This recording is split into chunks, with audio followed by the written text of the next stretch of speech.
I worked in a kitchen for a couple of years. It was in a really old pub, by burger standards, out on the East Coast. Saw and heard a few weird things. Get hired at old pub. My shift starts at 4 a.m. Just me and a few other guys preparing for, and working through, the breakfast and lunch rushes. This is my life for a couple of weeks with no strangeness whatsoever. But one morning I'm scheduled to come in alone. 4 am as usual, but the place is entirely empty. I go out into the bar area really quickly to drop off some cookies. They use them to make milkshakes, set the cookies down on the bar, bend down to make room in the fridge, then reach for the cookies. They're not there. I look around and they're sitting on a fucking table in the dining room.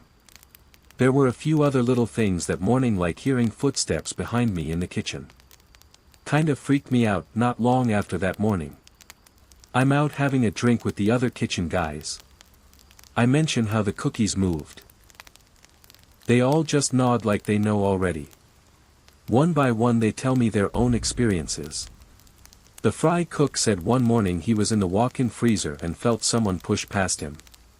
Nobody was there, but he heard footsteps hurrying out of the walk-in. He even saw them in the moisture on the floor. They ended at the entrance to the walk-in. Another story was from the expo who was setting a salad up in the window. As he did, he saw a black shadowy figure walk past the window slowly. Like a thick cloud of smoke, but shaped like a person. A server came up just then and Expo asked if she'd seen the shadow, but she told him no and gave him a weird look. All of the guys seemed dead serious telling me this. There were a few other incidents. I'll try and remember some and share them later if I have time. I haven't thought about them in a while. Oh, here's one. A drop-dead gorgeous server named Becky told me this. She looked exactly like Debbie Reynolds and all the guys were trying to fuck her. Can't believe I forgot about her or this story. It's kinda funny. Becky comes in before her shift, looking bummed out. I chat her up. Apparently her boyfriend cheated on her and they broke up the night before. She didn't want to be home alone, so she came in early today. I console her and play the nice guy card before my shift lead tells me to get back to work and stop trying to weasel a date out of Becky. Head back to the kitchen. A few minutes later Becky rushes in and comes up to me. She's looking behind her and says something weird just happened. Gives me a description of a guy and asks if there's anyone who works here that looks like that. Heavy set, balding white guy, about 6 feet 4 inches. Nope. She hesitates and then tells me this story. Keep in mind this was between breakfast and lunch, so the place was deserted. A dude walked out of the kitchen, heading towards Becky's table. She wasn't paying much attention but noticed that she didn't recognize this guy. The strange, enormous man walks past her table. As he does, Becky smells an offensive odor, like the guy crop dusted her. Smells really fucking foul. Becky covers her nose and shuts her eyes instinctively. After a second she looks up and the guy is gone. Then she hears footsteps behind her and turns around. There's no one there. Offensive odor hits her again. Dry heave. Gif. She gets up and goes to the kitchen and tells me this story. Keck, I forgot about that one. A crop dusting ghost. Or maybe a kitchen demon reeking of sulfur. She quit not long after that too. Alright. I don't really trust therapists, and my dad won't talk to me about it. I would have gone on ignoring this, too, if I hadn't started having the nightmares again.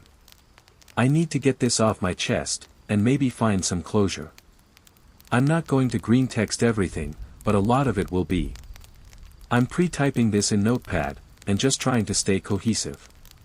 I live in the high desert of Oregon. I won't go into any more specifics, for obvious reasons. There's 3 characters to this story, me, my dad, and a friend from soccer, Nick. I'll include some pics as they become relevant of similar places in the Badlands, from Google. I don't have any original pictures of this as back then my phone was a piece of shit just for texting and calls and I wasn't into photography, so I never got a camera. Greater than 15, fall of 2012. Live in a fairly rural part of town, like to be outside, and as I'm homeschooled, Dad tries to get me into extracurricular sports. I make it onto a soccer team that's not really an official team, but it's something to do and I don't get fat, Dad is happy, etc. Make a friend, great forward, his name is Nick. I'm not changing his name because Nick is a fucking common name and I'm bad at making new ones. There's somewhere around 80 Nick people in that town anyways. Towards the cooler season, we three decide to go camping. Dad's happy because it's a guy's trip, and that I have a friend. Nick is happy because he doesn't go that often. I'm happy because I love the desert.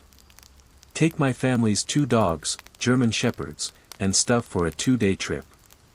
Dad has 3 guns, 2.22 pistols and a .22 rifle. The pistols are for emergency home/car defense, the rifle is for small game sometimes. They're not big guns but we've never really needed them. Head out to the Badlands. I'm not sure how many of you are familiar with the Pacific Northwest, or Oregon. It is mostly rainy, wet, green, mossy, lush, you name it. However, smack in the lower half of Oregon, there's the Badlands Wilderness. The Badlands is fucking intense. Hot as hell in the day, cold as balls at night, and it never really changes by season, just gets colder or hotter. I won't get into the dangerous desert electrical storms.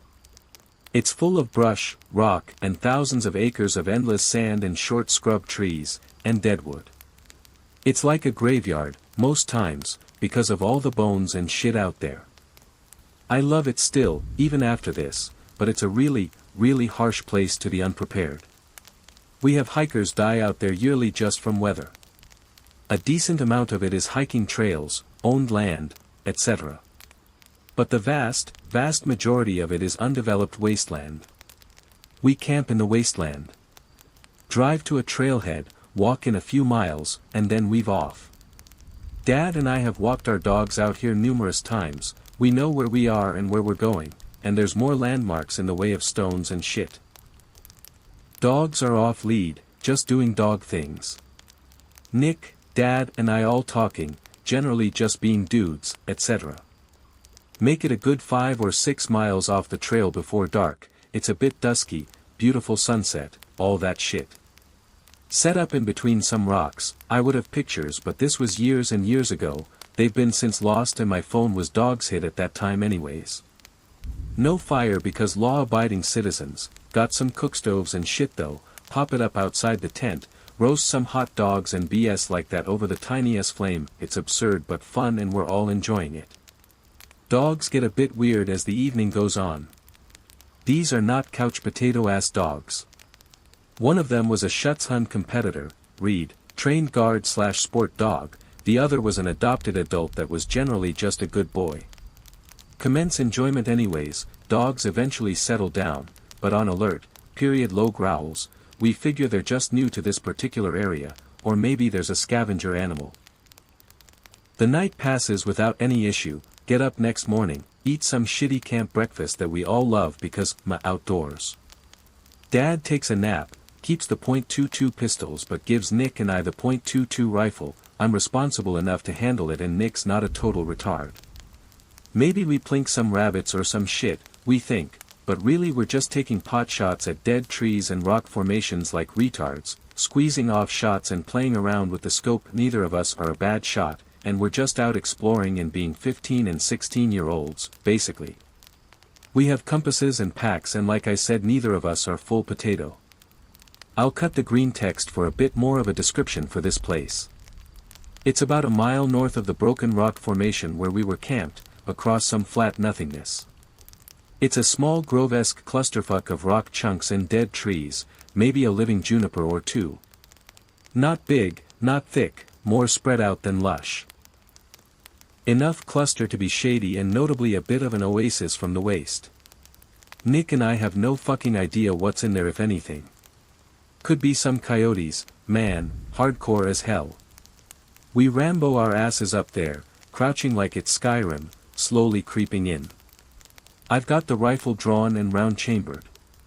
It's the desert, though, and we're still being loud enough that no small game would stick around for us anyways. It's quiet, and there's no animals in sight. As we get into the copse/rock tree cluster, it darkens up a bit and gives a really neat aesthetic to the whole deal. We stop creeping like retards and stand up, and check out the whole area, probably a solid 400 or 500 square feet of loosely collected rock spires/chunks, logs, dead trees, and a couple living trees. Some of the logs and branches fell against a bent tree and some stone like a little natural hut/thicket/whatever. There's a bunch of bones and collected detritus inside, nothing artificial, but there's some stiff, long-dead and-dried animal hide scraps. The sand is dark, just general appearances of being a den of sorts. Nick's interested and I'm not too fazed as this isn't my first time outdoors nor in the Badlands. You get piles of animal bones pretty often if you're looking several miles out. Coyotes just gnaw the fuck out anything dead and leave them in piles. Den smells like a fucking garbage heap mixed with sulfur, absolutely atrocious. We pfo from that noise after the smell hits us. Continue to inspect the grove, and from now on in the story I'm calling it the grove. There's a climbable tree, technically most of them are, but this one's the most sturdy looking. The problem with Badlands trees is that they're incredibly fragile and breakable, given that even when they're alive, they're very dry. Finding one that my ass can get up without snapping is difficult, as my height and weight are not compatible for these types of things. Prop myself up about 12 feet or so, take a look with the scope, pretty cool. Drop down, Nick's back to looking at the den. We should come back later and see if its owner is home. Technically, even if this owner was home, it wouldn't have been legal to kill it unless this was Monty Python's Death Rabbit, as we didn't have any tags or licenses for coyote or otherwise. Still think it'd be cool to snag a look at something in its home. Nick's never seen this, and though I've seen, and shot, many coyotes, I've never seen one at home. We agree to do so, but with the dogs just in case. Coyotes are cowards, but this might be a group hideout and we don't want to get nipped before we gun them down for self-defense if necessary. Continue fucking around the rest of the day, go back to find that Dad has walked the dogs and come back, small cookstove fire going. The minute we walk into the camp though, the dogs get very, very upset with us. They sniff us gingerly, and then back away, growling, doing that leaning head tilt like they don't understand. Don't let us near them for a while, they always keep a few feet away and then return to being alert. We tell Dad what we found about a mile up and he tells us about his walk. He agrees to come with us and bring the dogs, if only because he wants to see it too. Evening again, not quite dusk, I'm watching a rabbit fuck around in the distance with the scope, before I get bored and look around in the distance with it. It's absolutely beautiful, the dark stone and brown sand contrasting with the bleached gray trees, the purple sunset, the white thing. Nigga what? Swing the scope back to the white thing, which was previously perched, to my knowledge, on one of the stones in the distance. It's gone now, but I would have bet money on it. Pausing green text again for this preliminary description. I didn't really see it too well the first time, on the rock, but it was crouched, either quadrupedal and standing or bipedal and sitting with its arms and hands on the ground. It wasn't especially big at first, but that may have been the distance. Bleached white like a bone, not really much detail at the range I was in. Continue observing for the white thing, maybe it's a pale coyote or something else, but don't catch a glimpse of it. Based on where I saw it, it was maybe directly or slightly off kilter to our west. Ask Dad if coyotes can be albino. Basically get a response of, yes you fucking retard, aren't you in school? Shrug, call it an albino coyote and forget about it. Fast forward through some idiot shenanigans and conversation to true dark. Laying in tent, dogs inside with us. Suddenly the younger one goes berserk, a few seconds before the other one joins in. Making jerks between sides of the tent, which is relatively large to service 3 men and 2 dogs, just pacing around it, growling, barking, hackles up. They look like monsters. I've never seen these dogs quite like this. It's full on defensive/offensive posture. Genuinely thought they were going to attack us for a few seconds, before I got awake enough. Smell of garbage and sulfur is back, though faint. Dad wakes up, Nick and I can smell it but he doesn't seem to be bothered, and we don't mention it and neither does he. he might have smelled it, but who knows. I don't think he did. At that point the steps outside the tent, dogs run out in front of him the very millisecond the door unzips, and begin pacing the length of the tent and our little camp area. Dad puts their leashes on and says, "Well, we may as well go now. Didn't get as much of a nap as I wanted, but it's about midnight." Fucking Dad and his fucking naps. The dogs are still on defend and destroy, red alert 9000 or some shit, looking around erratically, constantly pulling against the leashes. Finally my dad snaps at them to heel and shut up, and they do so, albeit still grunting and growling. We all piss into the desert sands like men, and one of the dogs loosens his lizard too. Grab the headlamps and 2 flashlights and we're off, Dad carrying a .22 pistol, Nick holding the other one. Nick moment, holy shit. This is so cool. Nick's parents never gave him guns. In hindsight it was probably autistic to give him one, but he's not a retarded guy and it's a fucking .22. I, of course, proudly bear the .22 rifle. We head north. It's a pretty simple walk back to the Grove. Dogs are still not pleased by this venture. Breaking green text to talk about my dogs a bit more, and my dad, myself, and Nick, physically. Max was slightly smaller of the two, and a few years older. He wasn't as quick on the draw, ever, but was still a very sturdy and reliable animal. He made you feel safe, but was generally more high-strung. Beaver was the larger and younger of the two, laid back, but was trained from puppyhood to be a god among animals. I'm about 5 feet 9 inches, was back then, too, and Nick was around 6. We were both fit from soccer. Dad's about 5 feet 11 inches and didn't age the best, but was still muscular. Everyone gets a potbelly. Max seems the most irritated, constantly breaking focus to bark once or twice before hushing on his own, and Beaver is a silent asshole, minding the leash but on tenterhooks of aggravation. We get to the Grove and the garbage/burn smell is about 3 times as bad as when we were there the first time. The dogs straight up refuse to go in. Like, they actually refuse. They dig their heels in and Max begins growling and staring, before lurching back and forth as if unsure if he wants to bum rush the Grove or stay put. Dad sighs and looks around. We can't leave them on their own because it's the desert in the middle of the night, but Dad doesn't want us out here alone. "Oh, we can run in on our own and check, you're only a few hundred feet away anyways." "Okay son, don't be long, I'm gonna sit down and look for constellations." Not sure if worst dad or best dad, but he's my dad, so it counts for something. Those few hundred feet become very long when you're behind gnarled wood and rock formations, in a shadowy black world, and you turn around and all you see is a lone light from a headlamp. Nick and I, however, emboldened by our guns and teenage idiocy, pressed on through and towards the smell. This time we really did make an effort to be quiet, almost crawling in the dark, our lights all off except one flashlight, which he held having only a one-handed gun. Behind the beginnings of the Grove, however, that teenage strength began to fail me just a little. The putrid smell, the eerie darkness, and the lack of Dad made me somewhat unnerved. By our low light we estimated we were maybe 20 feet away from the area of the den. We were correct. However, we had to creep around to the front, having approached it from the back. Breaking green text here. As we cleared the back side of the den and were in the front, we heard a crack from nearby, as a very odd white creature fucking sprinted, almost too fast to notice in the low light, about 10 feet in front of us and into the den.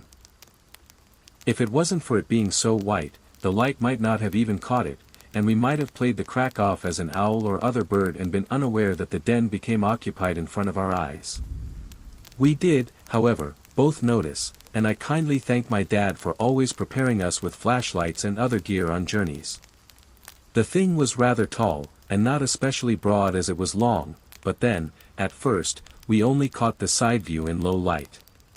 We froze, and here comes the part that haunted me for 2 years, almost every night, before it passed, and what has recently resurfaced.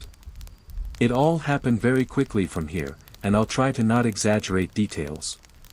Nick and I continued to get close, but this time, both of us had a round chambered and were pointing the guns at the den. We made our way until we were about 5 or 6 feet away from the entrance, and then flipped on our headlights. I don't know why we did that, I think it was our intent to startle it and be able to see it and then run. It was very startled, and let out a very disgusting, screeching growl bark. Like a short, boof, that most canines do, but very ugly sounding.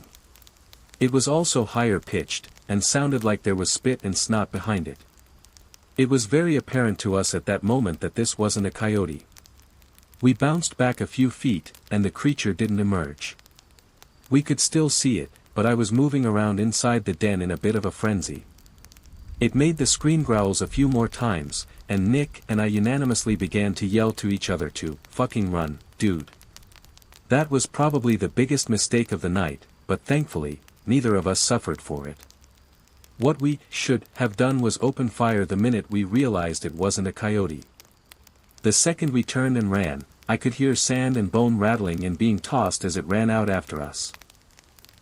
Nick squeezed off a few random shots, I think out of fear, and I managed to get up into a tree, about 5 or 6 feet in the air. Nick was right behind me, but instead chose rock formation, about 10 feet away. He played forward, after all, so his sprints were harder than mine, and I think he just wanted to run at that moment. The white creature pursued Nick, backing off whenever he turned, and then leaping along after he looked away. It was a dangerous game that only took a few seconds to play, but it unfolded in slow motion for me. Nick popped off the rest of the .22 clip, and then the white creature began to scale the rock. I wasted only a second more before leveling the rifle and firing blindly. I could have hit Nick. I'm glad I didn't. I did, however, scare the white thing, or at least attract it. It left Nick and then Bark screamed at me, leaping off the rock. I began shimmying up the tree, and in the darkness, I cracked my head against a branch sticking out directly over me. The mongrel began to climb the tree below me. In a daze, my vision blurring a bit, I popped another 2 or 3 shots. The clip of the rifle only has 6 rounds, and I kept that in mind. I figured I only had 2 left, as I wasn't counting very well, and didn't want to be overconfident.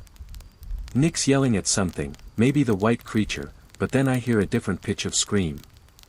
Nick just fucking threw the gun at the white creature, and hit it.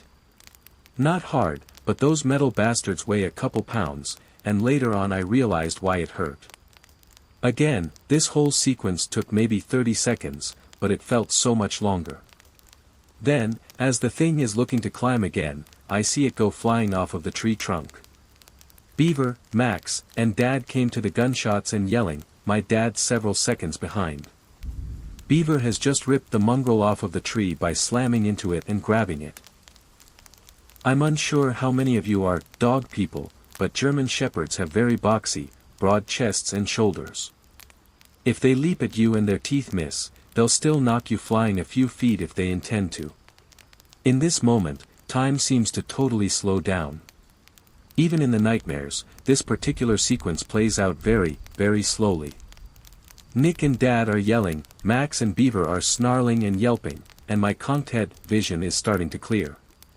The headlamp clearly illuminates this thing as it tries to deal with the dogs. It stands up. It's not quadrupedal, it's bipedal, and for 2 or 3 seconds, I got a very clear image that's burned forever into my head. It's tall, maybe 7 feet, and skinny as hell. I mean scrawny. Long forearms, long hind legs, all of it built like a dog.